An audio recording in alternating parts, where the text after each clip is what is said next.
In today's tutorial, I'm going to show you guys how to convert an Excel workbook to a PDF format without the need for any third-party converter software or any online tools or anything.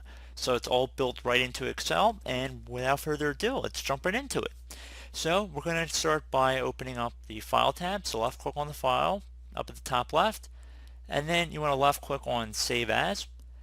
And now just choose a destination you want to save it. So I'm just going to say desktop, but you can browse and choose whatever location you want. The important thing is you want this dialog screen that says Save As at the top.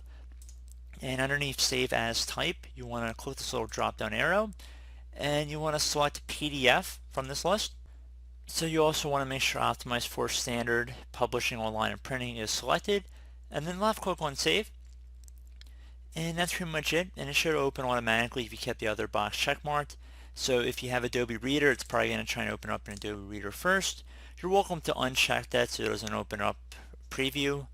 But just to give you guys an idea, this is in a PDF file format here, and you can see that it has been converted.